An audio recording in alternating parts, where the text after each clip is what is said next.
अध्याय 10 भय। ये निबंध है जो आचार्य रामचंद्र शुक्ल के द्वारा लिखित है। आचार्य रामचंद्र शुक्ल का जन्म 1886 ईस्वी में उत्तर प्रदेश के बस्ती जिले के अगुना नामक गांव में हुआ था और इनके पिता पंडित चंद्रबली शुक्ल सुपरवाइजर कानूनगो थे। इनकी माता का नाम विभाषी था। जब शुक्ल जी 9 वर्ष के थे तभी इनकी माता का देहांत हो गया था, तो बचपन में इनको अनुकूल वातावरण नहीं मिला। आचार्य शुक्ल हिंदी साहित्य के सर्वोत्कृष्ट गद्यकार हैं। ये सर्वगुण संपन्न बहुमुखी प्रतिभा के धनी व्यक्ति रहे हैं। निबंधकार, समालोचक, संपादक, अनुवादक और कोशकार भी रहे हैं। इसीलिए इनको हिंदी साहित्य के सर्वोत्कृष्ट गद्यकार कहा जाता है। उनका हिंदी साहित्य का इतिहास अत्यंत प्रामाणिक ग्रंथ है और उनके द्वारा लिखित हिंदी साहित्य का इतिहास ये सर्वाधिक महत्वपूर्ण पुस्तक है, जिसके द्वारा आज भी काल निर्धारण एवं पाठ्यक्रम निर्माण में सहायता ली जाती है। समालोचक के रूप में आचार्य रामचंद्र शुक्ल ने सूर, तुलसी और जायसी की समालोचना की है। और समालोचना से तात्पर्य है कि किसी अन्य साहित्यकार द्वारा लिखी गई किसी रचना के गुण, दोषों और महत्व की समीक्षा की जाती है। अनुवादक वो होते हैं जो एक भाषा से दूसरी भाषा में किसी भी रचना को बदलते हैं, तो इन्होंने अनुवादन का कार्य भी किया है। और कोशकार भी रहे हैं। कोशकार कहते हैं कि जो शब्दकोश होते हैं उसका संग्रह करना। इस प्रकार से इन्होंने निबंधकार, समालोचक, संपादक, अनुवादक, कोशकार आदि सभी रूप में कार्य किया है। हिंदी शब्द सागर, भ्रमर गीत सार, जायसी ग्रंथावली, तुलसी साहित्य आदि विविध ग्रंथों का उन्होंने संपादन किया है। हिंदी की सैद्धांतिक समीक्षा के मानदंडों की स्थापना के संदर्भ में शुक्ल जी का अप्रतिम योगदान रहा है। वे मूलतः आलोचक और विचारक थे। 1904 ईस्वी से उनके निबंध सरस्वती और आनंद कादम्बिनी आदि प्रमुख पत्रिकाओं में छपते रहे। प्रौढ़ निबंधों का संग्रह चिंतामणि भाग 1 और चिंतामणि भाग 2 में प्रकाशित हुआ है। चिंतामणि भाग 1 पर उन्हें मंगला प्रसाद पारितोषिक भी प्राप्त हुआ है।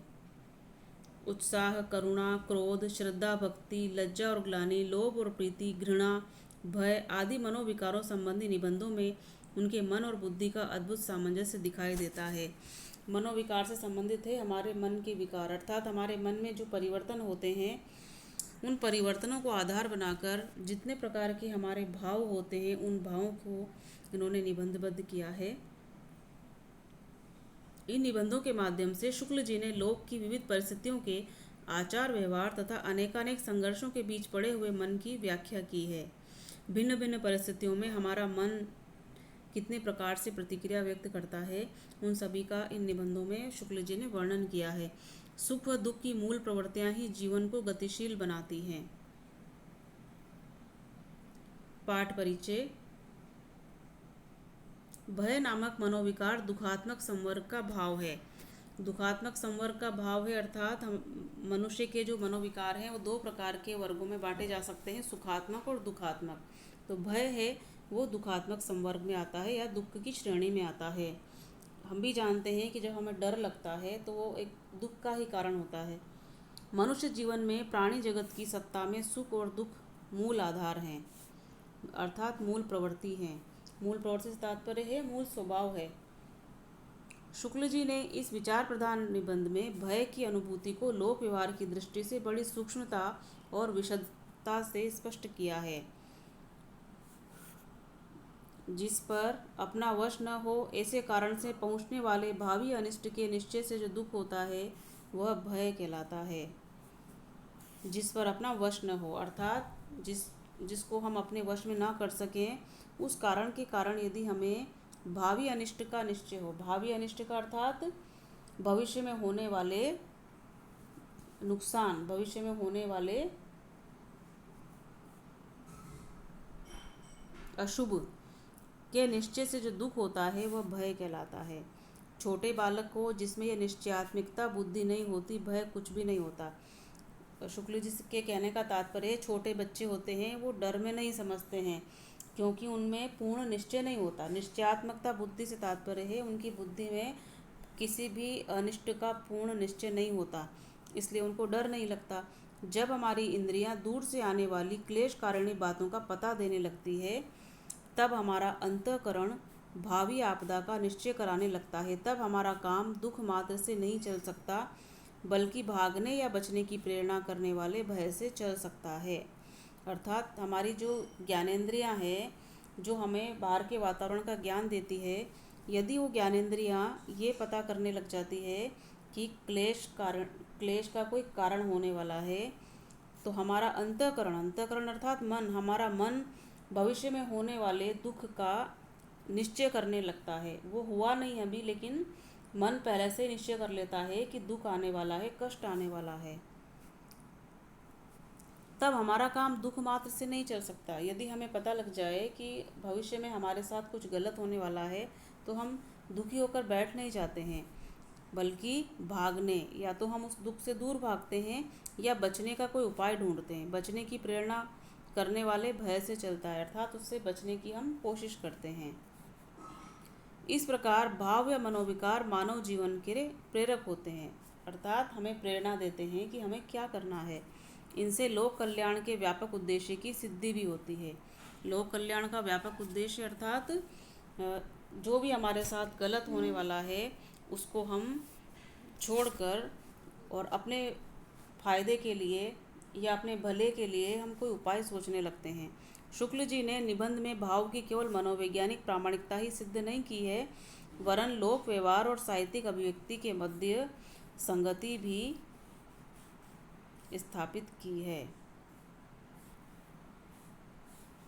कर्म क्षेत्र के चक्रव्यूह में जैसे सुखी होना प्रयत्न साध्य है, वैसे ही निर्भय रहना भी। कर्म क्षेत्र का चक्रव्यूह से तात्पर्य इस संसार क्षेत्र में जो हम कर्म करते हैं उसका चक्रव्यूह अर्थात उसका जो जाल है, उसमें हम सुखी होने के लिए प्रयत्न करते हैं।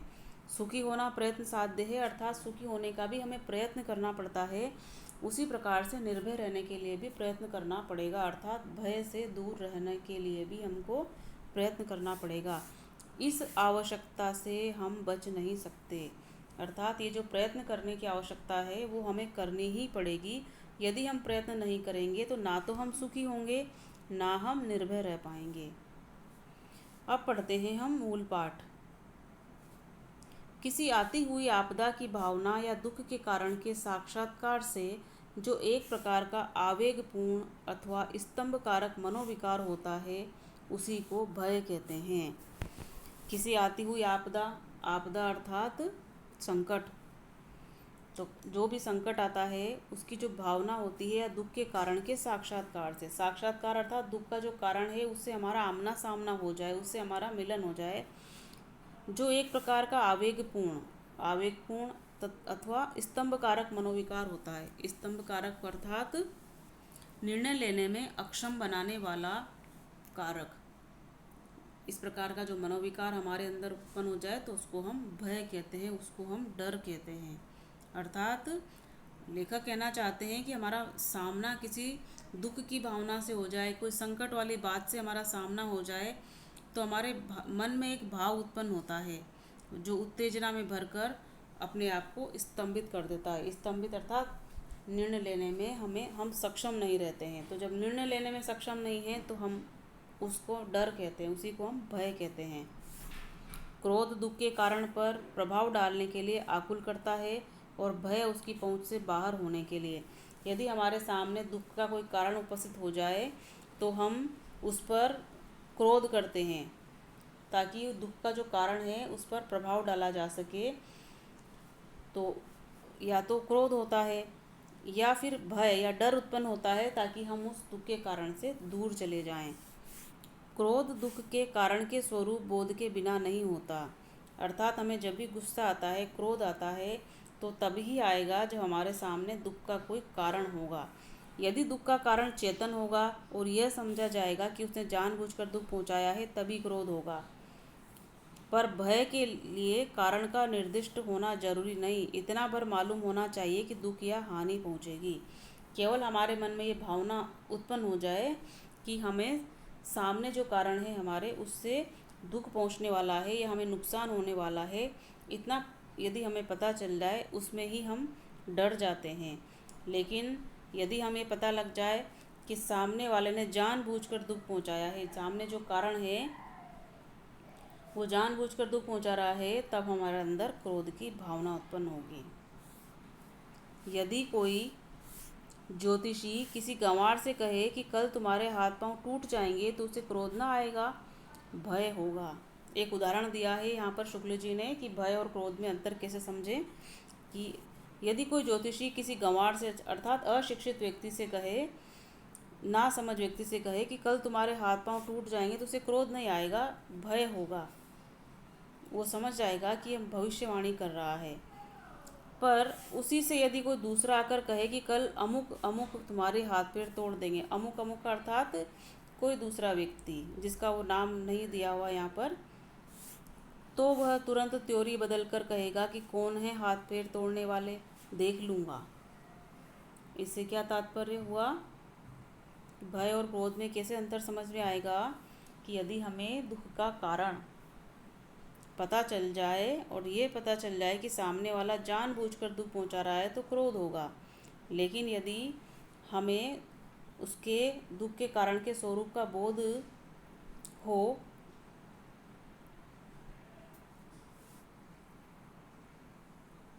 लेकिन हम उसे दूर न कर सकें, तो वो होगा भय। तो इस उदाहरण के द्वारा शुक्ल जी ने समझाया है कि भय और क्रोध में क्या अंतर है।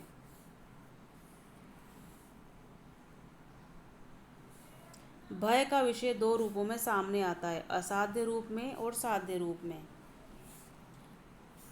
असाध्य विषय वह है जिसका किसी प्रयत्न द्वारा निवारण असंभव हो या संभव समझ पड़े।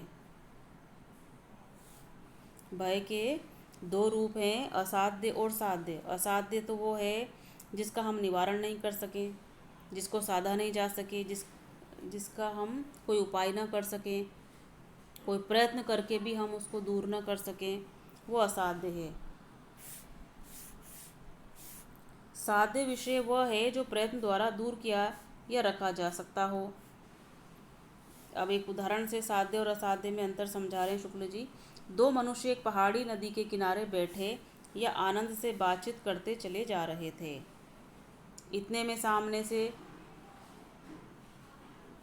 शेर की दहाड़ सुनाई पड़ती है। यहाँ पर भोर लिखा हुआ है, भोर के स्थान पर हम शेर पढ़ेंगे। शेर की दहाड़ सुनाई पड़ी। यदि वे दोनों उठकर भागने, छिपने या पेड़ पर चढ़ने आदि का प्रयत्न करें तो बच सकते हैं।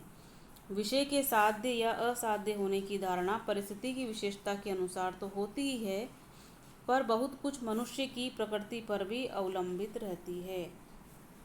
कहने का तात्पर्य यह है कि मनुष्य के स्वभाव पर निर्भर करता है कि भय साध्य है या असाध्य है। इस बात का निश्चय परिस्थिति के अनुसार होता है।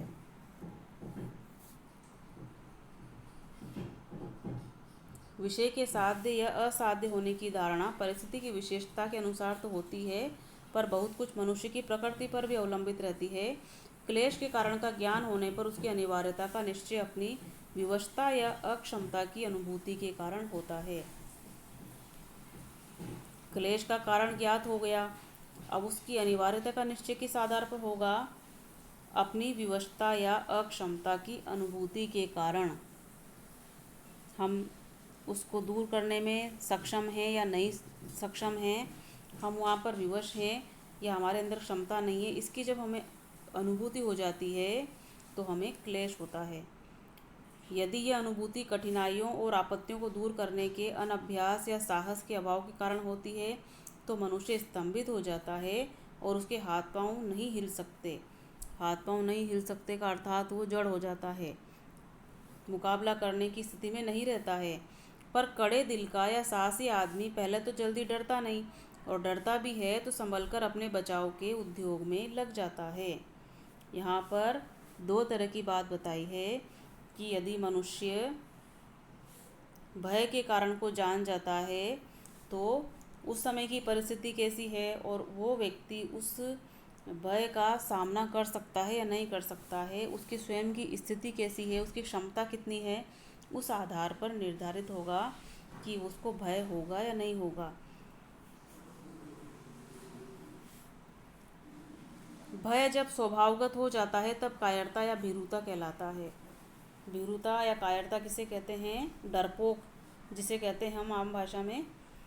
तो जब भय स्वभावगत हो जाता है, स्वभावगत से तात्पर्य एक आदत बन जाता है, डरना किसी की आदत हो जाती है, तो हम उसको भीरु कहेंगे, कायर कहेंगे। और भारी दोष माना जाता है विशेषतः पुरुषों में।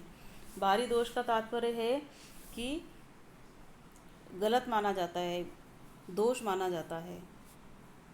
पुरुषों में तो विशेष रूप से, क्योंकि हम जानते हैं हमारा जो समाज का वातावरण है या सामाजिक जो नियम बने हुए हैं उनके अनुसार पुरुषों को डरना मना होता है। हम उनको साहसी व्यक्ति के रूप में जानते हैं।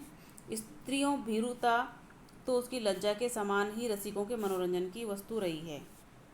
स्त्रियों की भीरुता, यहाँ पर की शब्द आएगा। स्त्रियों की भीरुता तो उसकी लज्जा के समान ही रसिकों के मनोरंजन की वस्तु रही है।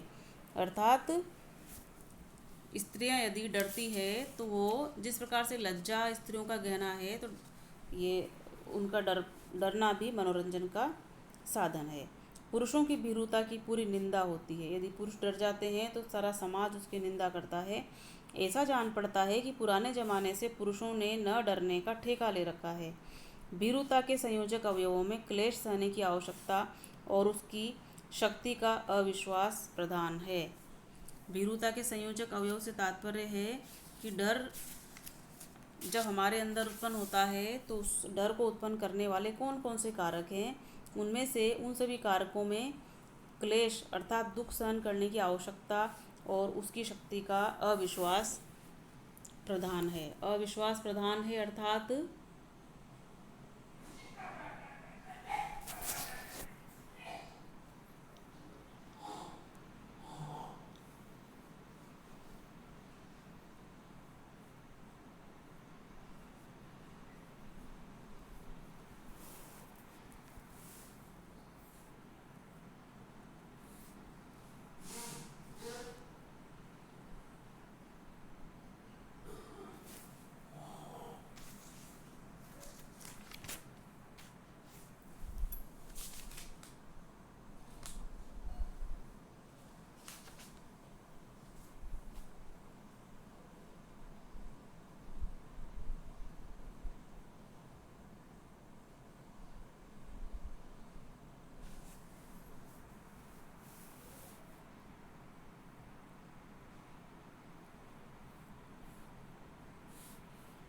भीरुता के संयोजक अवयवों में क्लेश सहने की आवश्यकता और उसकी शक्ति का अविश्वास प्रधान है। यहाँ पर जो भागती शब्द है इसकी जगह शक्ति पढ़ेंगे हम, इसको सही शब्द है शक्ति। तो लेखक कहना चाहते हैं कि जिन जिन अवयवों से, जिन जिन कारणों से, कारकों से भीरुता उत्पन्न होती है उनमें से क्लेश सहने की आवश्यकता है या नहीं है, और उसकी शक्ति का अविश्वास अर्थात हमें दुख सहन करने की जो शक्ति है हमारे अंदर उस पर विश्वास नहीं होता है तो फिर भय उत्पन्न होता है। शत्रु का सामना करने से भागने का अभिप्राय यही होता है कि भागने वाला शारीरिक पीड़ा नहीं सह सकता, तभी अपनी शक्ति के द्वारा उस पीड़ा से अपनी शक्ति का विश्वास नहीं रखता है। यदि हमारे सामने शत्रु है और हम उससे दूर भाग रहे हैं, इसका तात्पर्य ये है कि हम हमारी शारीरिक पीड़ा को सहन नहीं कर पाएंगे। यदि सामने वाला शत्रु आक्रमण कर देगा तो हम उस समय जो हमें कष्ट पहुंचेगा उसको हम सहन नहीं कर पाएंगे, इसीलिए हम भागना चाहते हैं। यह तो बहुत पुरानी चाल की भीरुता हुई। जीवन के और अनेक व्यापारों में भी भीरुता दिखाई देती है। व्यापारों में अर्थात दूसरे का क्रियाकलापों में डर दिखाई देता है। अर्थ हानि के भय से बहुत से व्यापारी कभी कभी विशेष व्यवसाय में हाथ नहीं डालते। अर्थ हानि अर्थात धन की हानि। धन की हानि के डर से बहुत से व्यापारी विशेष व्यवसाय में अर्थात अपने व्यापार को आगे बढ़ाने में, कुछ उसमें तरक्की करने के लिए हाथ नहीं डालते अर्थात नया प्रयोग नहीं करते। वो पुराने ढर्रे पर ही अपने व्यापार को चलाते रहते हैं। उन्हें डर रहता है कि यदि हमने और रुपया पैसा खर्च करते व्यापार को बढ़ाया और यदि मुझे नुकसान हो गया तो क्या करूँगा, इस वजह से वो उसी व्यापार को करते रहते हैं। तो किसी विशेष व्यवसाय में हाथ नहीं डालते, नए उपाय नहीं अपनाते। परास्त होने के भय से बहुत से पंडित कभी कभी शास्त्रार्थ से मुँह चुराते हैं। बहुत सारे पंडित ऐसे होते हैं जो शास्त्रार्थ से मुँह चुराते हैं अर्थात डरते हैं। उन्हें कोई सी भी चुनौती स्वीकार्य नहीं होती है। इस प्रकार की भीरुता की तह में सहन करने की अक्षमता और अपनी शक्ति का अविश्वास छिपा रहता है। ये इस प्रकार का जो डर है, इसमें व्यक्ति की सहन करने की अक्षमता, अर्थात उससे जो दुख है वो सहन नहीं होगा, इसलिए डरते हैं। और अपनी शक्ति में अविश्वास, शक्ति का अविश्वास से तात्पर्य है कि उसे अपनी क्षमताओं पर विश्वास ही नहीं होता है। भीरू व्यापारी में अर्थ हानि सहन करने की अक्षमता और अपने व्यवसाय कौशल पर अविश्वास तथा भीरू पंडित में मान हानि सहने की अक्षमता और अपने विद्या बुद्धि बल पर अविश्वास निहित है। जब व्यापारी नया कार्य करना नहीं चाहता है तो उसमें दो प्रकार की कमियां हैं। एक तो अर्थ हानि सहने की अक्षमता, अर्थात धन हानि सहने की क्षमता नहीं है, और दूसरा है अपने व्यवसाय कौशल पर अविश्वास, उसे अपने कौशल पर, अपने क्रियाकलाप की उत्कृष्टता पर विश्वास ही नहीं है। इसी प्रकार से जो डरपोक पंडित है उसमें मान हानि सहने की अक्षमता है, अर्थात यदि शास्त्रार्थ में वो हार गया तो उसकी मान हानि होगी, उसको सहन करने की उसमें क्षमता नहीं है। इसलिए वो शास्त्रार्थ नहीं करना चाहता, वाद विवाद नहीं करना चाहता, तर्क वितर्क नहीं करना चाहता, क्योंकि वो डरता है कि यदि मेरी हार हो गई तो वो हार मुझसे कैसे सहन की जाएगी। अपने विद्या बुद्धि बल पर उसको विश्वास नहीं होता है। उसने जो विद्या ग्रहण की है ज्योतिष से संबंधित, उसकी जो बुद्धि की जो प्रखरता है उस पर उसको विश्वास नहीं होता है। तो दो प्रकार के अविश्वास होने से व्यक्ति भीरू बन जाता है। एक ही प्रकार की भीरुता ऐसी दिखाई पड़ती है जिसकी प्रशंसा होती है। हमने ऊपर जो डर के प्रकार पढ़े हैं, भय के प्रकार पढ़े हैं या भीरुता पढ़ी है, उन सब की सर्वत्र निंदा होती है, किंतु समाज में एक इस प्रकार की भीरुता भी है जिसकी प्रशंसा होती है। कौन सी है वो? वहाँ धर्म भीरुता है, वहाँ यहाँ आना चाहिए वह धर्म भीरुता है। ये एक ऐसी भीरुता है, धर्म भीरुता, अर्थात धर्म के प्रति जो डर है वो ऐसा डर है, ऐसा भय है जिसकी प्रशंसा होती है। किस प्रकार से होती है इसको हम समझते हैं, पर हम तो उसे कोई बड़ी प्रशंसा की बात नहीं समझते। शुक्ल जी कह रहे हैं कि धर्म भीरुता कोई विशेष प्रशंसा की बात नहीं है। धर्म से डरने वालों की अपेक्षा धर्म की ओर आकर्षित होने वाले हमें अधिक धन्य जान पड़ते हैं। दो प्रकार के धार्मिक व्यक्ति हैं। एक तो धर्म को अपनाते हैं ईश्वर से डरकर या अपने आसपास अपने धर्म के अन्य लोगों से डरकर धर्म को अपनाते हैं, और एक प्रकार के धार्मिक लोग वो होते हैं जो धर्म के गुणों से आकर्षित होते हैं। तो शुक्ल जी कह रहे हैं कि डरकर जो धर्म को अपनाते हैं उनकी अपेक्षा धर्म के गुणों से आकर्षित होने वाले अधिक धन्य जान पड़ते हैं, अधिक श्रेष्ठ हैं। जो किसी बुराई से यही समझकर पीछे हटते हैं कि उसके करने से अधर्म होगा, उसकी अपेक्षा वे कई श्रेष्ठ हैं जिन्हें बुराई अच्छी ही नहीं लगती। शुक्ल जी कहना चाहते हैं कि यदि हम किसी बुराई को अपनाते हैं, किसी बुराई से यही समझकर पीछे हटते हैं कि उसके करने से अधर्म होगा, अर्थात हम किसी पाखंड को, किसी अंधविश्वास को इसलिए अपना रहे हैं कि यदि हम इसे नहीं करेंगे तो अधर्म होगा, इसकी अपेक्षा वो लोग ज़्यादा श्रेष्ठ हैं जिन्हें बुराई अच्छी ही नहीं लगती।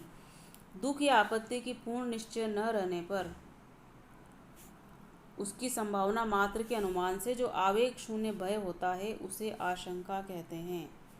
इन पंक्तियों में शुक्ल जी आशंका को परिभाषित कर रहे हैं कि आशंका क्या होती है। तो दुख या आपत्ति का पूर्ण निश्चय नहीं है, पूरा पता नहीं है कि दुख आएगा या कष्ट आएगा या संकट आएगा, केवल संभावना मात्र है, और संभावना लगाने से ही आवेग शून्य जो डर है, आवेग शून्य डर है, उसको आशंका कहते हैं। उसमें वैसी आकुलता नहीं होती, उसका संचार कुछ धीमा पर अधिक काल तक रहता है। आशंका लंबे समय तक बनी रहती है, इसका संचार धीमे धीमे होता है। डर जो होता है या भय जो होता है उसका संचार तीव्र गति से होता है, लेकिन आशंका जो होती है उसका संचार धीरे धीरे होता है। घने जंगल से जाता हुआ यात्री चाहे रास्ते भर इस आशंका में रहे कि कहीं चीता मिल जाए पर वहाँ बराबर चल सकता है। वो डरता रहेगा, उसके मन में आशंका रहेगी, लेकिन फिर भी वो चलता रहेगा और रुकेगा नहीं। यदि उसे असली भय हो जाए तो वह या तो लौट आएगा अथवा एक पैर आगे न रखेगा। यदि उसे सचमुच में डर हो जाए, जब शंका होती है मात्र कि हो सकता है मुझे चीता मिल जाए, तब तो डरता रहेगा, मन में धीरे धीरे डरता रहेगा और चलता रहेगा। लेकिन सचमुच में यदि उसे डर लग रहा होगा तो वो ना तो आगे जाएगा, हो सकता है वापस ही लौट आए। दुखात्मक भावों में आशंका की वही स्थिति समझनी चाहिए जो सुखात्मक भावों में आशा की। अब कहने से तात्पर्य है कि आशंका और आशा एक दूसरे के विरोधी भाव हैं। सुख के समय जो आशा हमें महसूस होती है, दुख के समय वही स्थिति आशंका में होती है। अपने द्वारा कोई भयंकर काम किए जाने की कल्पना या भावना मात्र से भी क्षणिक स्तंभ के रूप में इस प्रकार के भय का अनुभव होता है।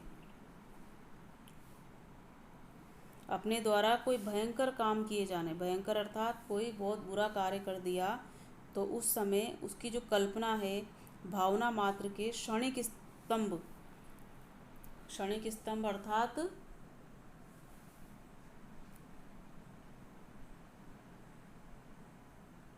निर्णय न लेने की स्थिति के रूप में इस प्रकार के भय का अनुभव होता है। जैसे कोई किसी से कहे कि इस छत से कूद जाओ, तो कूदना और न कूदना उसके हाथों में होते हुए भी वह कहेगा कि डर मालूम होता है, पर यह डर भी पूर्ण भय नहीं है। क्रोध का अभाव दुख के कारण पर डाला जाता है। इससे उसके द्वारा दुख का निवारण यदि होता है तो सब दिन के लिए या बहुत दिनों के लिए।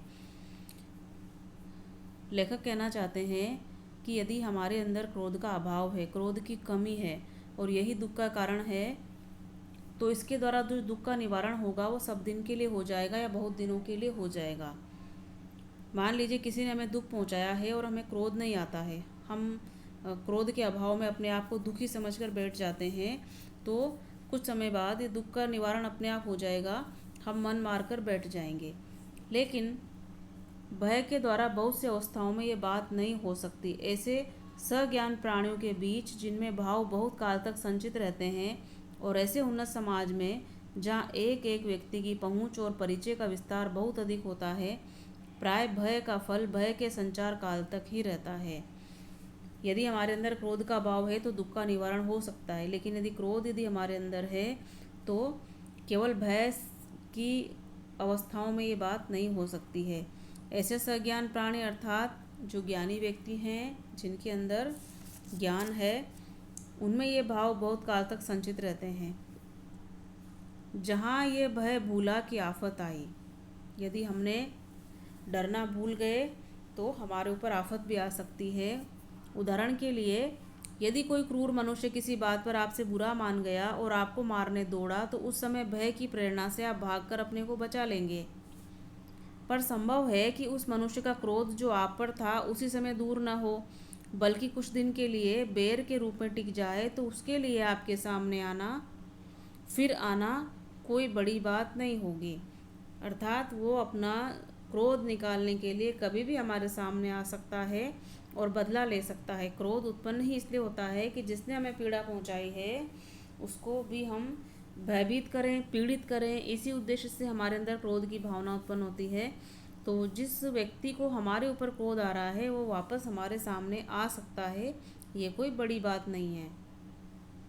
प्राणियों की असभ्य दशा में ही भय से अधिक काम निकलता है, जबकि समाज का ऐसा गहरा संगठन नहीं होता है कि बहुत से लोगों को एक दूसरे का पता और उसके विषय में जानकारी रहती हो। जो असभ्य व्यक्ति हैं उन्हीं के अंदर भय अधिक होता है और भय से ही वो काम निकालते हैं। जंगली मनुष्यों के परिचय का विस्तार बहुत थोड़ा होता है। बहुत सी ऐसी जंगली जातियां अब भी हैं जिनमें कोई एक व्यक्ति 20-25 से अधिक आदमियों को नहीं जानता। अतः उसे 10-12 कोस पर ही रहने वाला यदि कोई जंगली मिले और मारने दौड़े, तो वह भागकर उससे अपनी रक्षा उसी समय के लिए नहीं बल्कि सब दिनों से कर सकता है। पर सभ्य, उन्नत और विस्तृत समाज में भय के द्वारा स्थायी रक्षा की उतनी संभावना नहीं होती। अर्थात यदि हम सभ्य समाज में हैं तो डर के साथ हम हमारी स्थायी सुरक्षा नहीं कर सकते। इसी से जंगली और असभ्य जातियों में भय अधिक होता है, जिससे वे भयभीत हो सकते हैं। उसी को वे श्रेष्ठ मानते हैं और उसी की स्तुति करते हैं, अर्थात उसी की प्रार्थना करते हैं, उसी की प्रशंसा करते हैं। उसके देवी देवता भय के प्रभाव से ही कल्पित होते हैं।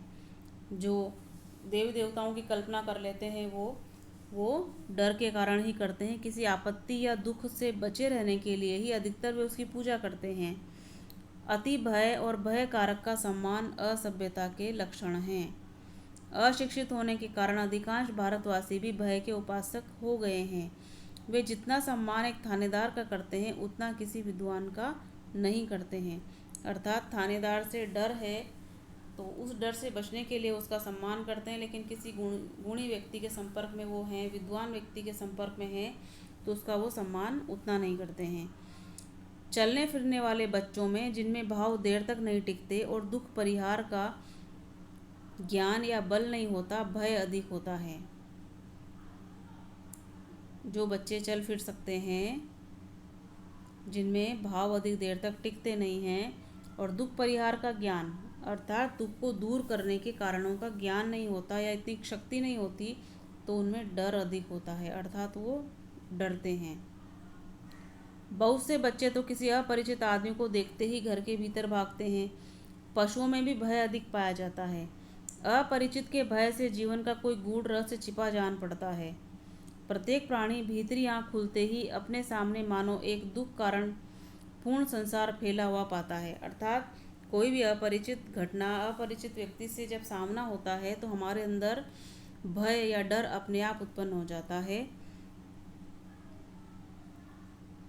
जिसे क्रमशः कुछ अपने ज्ञान बल से, कुछ बाहुबल से थोड़ा बहुत सुखमय बनाता चलता है। प्रत्येक प्राणी भीतरी आँख खुलते ही अपने सामने मानो एक दुख कारण पूर्ण संसार फैला हुआ पाता है। अर्थात उसके जो ज्ञान चक्षु हैं यदि खुलते हैं तो उसे लगता है कि उसके आसपास दुखपूर्ण वातावरण है, जिसको वो अपने ज्ञान के बल से या अपने भुजाओं के बल से सुखमय बनाता चलता है। दुखपूर्ण संसार को सुखमय बनाने के लिए या तो वो ज्ञान से काम लेगा या अपनी शक्ति से काम लेगा। क्लेश और बाधा का ही सामान्य आरोप करते जीवन संसार में पैर रखता है। सुख और आनंद को सामान्य का व्यतिक्रम समझता है, अर्थात व्यतिक्रम से तात्पर्य है विपरीत समझता है, उल्टा समझता है। सुख और आनंद को प्राप्त करने के लिए उसको संघर्ष करना पड़ता है। विरल विशेष मानता है। सुख और आनंद को वो विरल मानता है, अर्थात बहुत कम मात्रा में, और विशेष मानता है। इन विशेष से सामान्य की ओर जाने का साहस उसे बहुत दिनों तक नहीं होता। परिचय के उत्तरोत्तर अभ्यास के बल से अपने माता पिता या नित्य दिखाई पड़ने वाले कुछ थोड़े से और लोगों के ही संबंध में वह यह धारणा रखता है कि वे मुझे सुख पहुंचाते हैं और कष्ट न पहुंचाएंगे। विशेष से सामान्य की ओर जाने का साहस बहुत दिनों तक नहीं करता, अर्थात बहुत दिनों तक इस बात से वो परिचित नहीं होता कि ये सामान्य है, सुख और आनंद सामान्य घटनाएं हैं। परिचय के उत्तरोत्तर अभ्यास के बल से माता पिता या नित्य दिखाई पड़ने वाले बहुत थोड़े से लोगों के संबंध में धारणा रखता है कि वो सुख पहुंचाएंगे, कष्ट नहीं पहुंचाएंगे। जैसे जैसे उस व्यक्ति का परिचय अपने आसपास के लोगों से बढ़ता है तो सबसे पहले अपने माता पिता से परिचय बढ़ता है, फिर अपने परिवारजन होते हैं, संबंधी होते हैं या समाज के जो व्यक्ति होते हैं जिनको जानता है, उन्हीं के बारे में व्यक्ति की धारणा होती है कि ये मुझे सुख पहुंचाएंगे और दुख नहीं देंगे। जिन्हें वह नहीं जानता, जो पहले पहल उसके सामने आते हैं, उनके पास वो बेधड़क नहीं चला जाता, अर्थात उनके सामने जाने से भी डर लगता है। बिल्कुल अज्ञात वस्तुओं के प्रति भी वो ऐसा ही करता है। जिन वस्तुओं को हम जानते नहीं हैं उनके प्रति हमारे मन में एक प्रकार का डर रहता है। भय की इसी वासना का परिहार क्रमशः होता चलता है। वासना अर्थात भावना, डर की जो भावना है इसका परिहार अर्थात उसका निराकरण होना, भय का दूर होना। ज्यों ज्यों वह नाना रूपों से अभ्यस्त होता है त्यों त्यों उसकी धड़क खुलती जाती है, तो धड़क करता उसकी हिम्मत बढ़ती चली जाती है। अभ्यस्त होने से तात्पर्य है परिचित होना। इस प्रकार अपने ज्ञान बल, हृदय बल और शरीर बल की वृद्धि के साथ वह दुख की छाया मानो हटाता चलता है। कहने से तात्पर्य है मनुष्य जब बाल्यावस्था में होता है, कोई भी प्राणी जब अज्ञानी होता है तब तक वो डरता रहता है, लेकिन धीरे धीरे जैसे जैसे उसका संपर्क बढ़ता है और वो ज्ञानी होता चला जाता है, उसके अंदर ज्ञान जागता है, तब वो धीरे धीरे दुख की छाया हटाता है, मानो दुख से दूर होता चला जाता है। समस्त मनुष्य जाति की सभ्यता के विकास का यही क्रम रहा है। भूतों का भय तो अब बहुत कुछ छूट गया है, पशुओं की बाधा भी मनुष्य के लिए प्राय नहीं रह गई है, पर मनुष्य के लिए मनुष्य का भय बना हुआ है। इस भय के छूटने के लक्षण भी नहीं दिखाई देते। अब मनुष्यों के दुख का कारण मनुष्य ही है। सभ्यता से अंतर केवल इतना ही पड़ा है कि दुख दान की विविधियाँ बहुत गूढ़ और जटिल हो गई है। उसका शोभ कारक रूप बहुत से आवरणों के भीतर ढक गया है।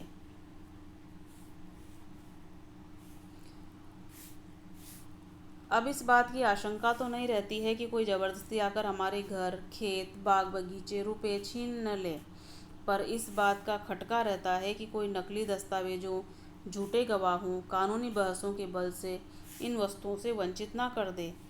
दोनों बातों का परिणाम एक ही है, अर्थात दोनों ही बातें हमें भयभीत करती है। कौन सी बातें? पुराने समय में जो दुख का कारण था, डर का कारण था, वो क्या था?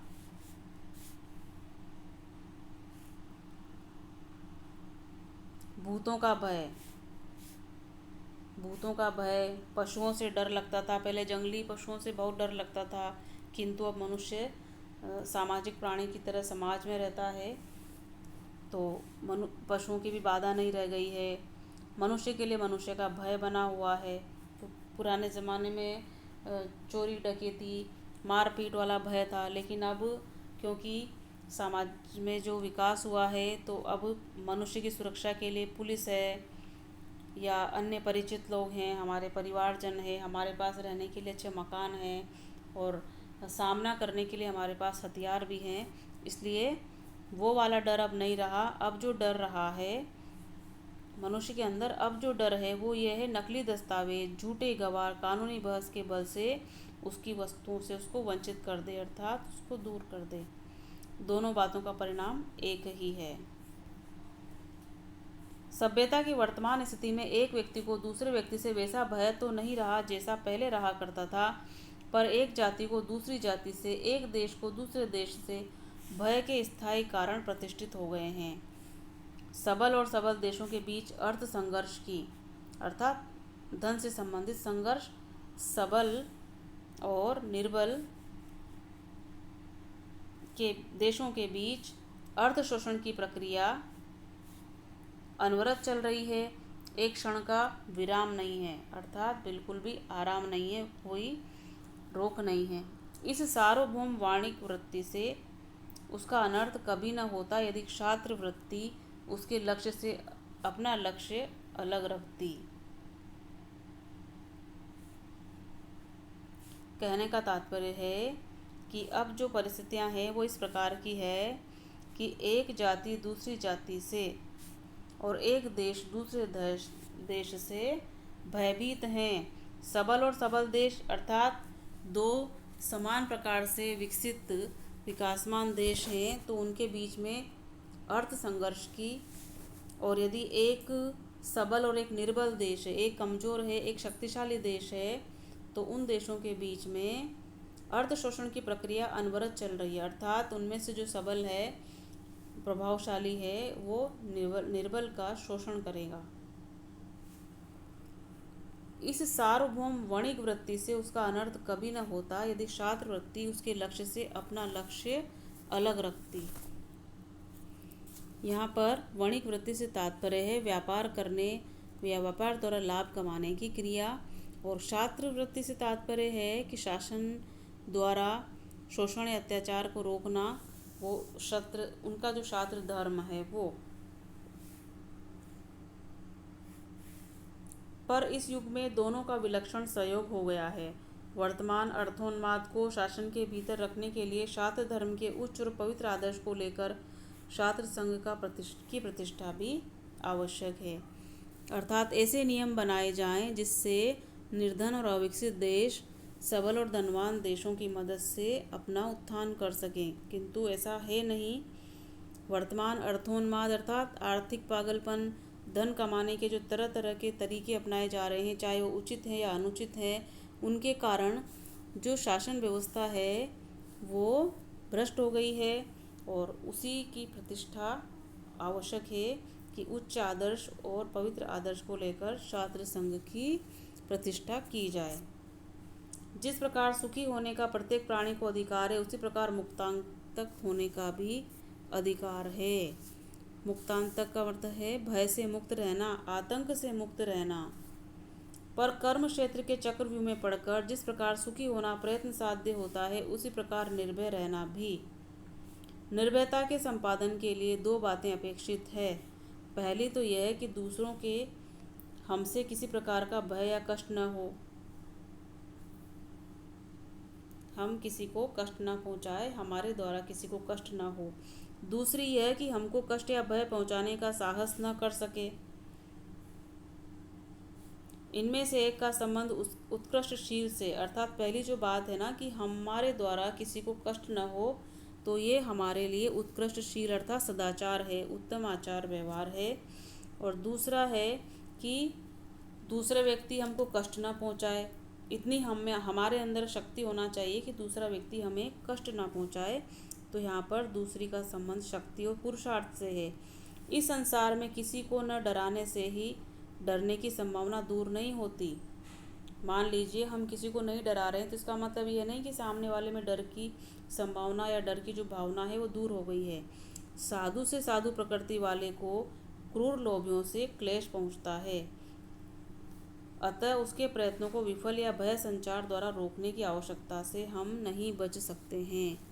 साधु अर्थात सज्जन व्यक्तियों को क्रूर अर्थात निर्दयी व्यक्तियों से डर होता है। तो ये जो डर का संचार है, भय का संचार है, भयभीत होने की प्रवृत्ति है, इसकी आवश्यकता से हम बच नहीं सकते हैं। तो इस पाठ में भय मुक्त समाज के लिए व्यक्ति का सज्जन होना भी और पराक्रमी होना भी, शक्तिशाली होना भी, दोनों की आवश्यकता पर महत्व दिया गया है।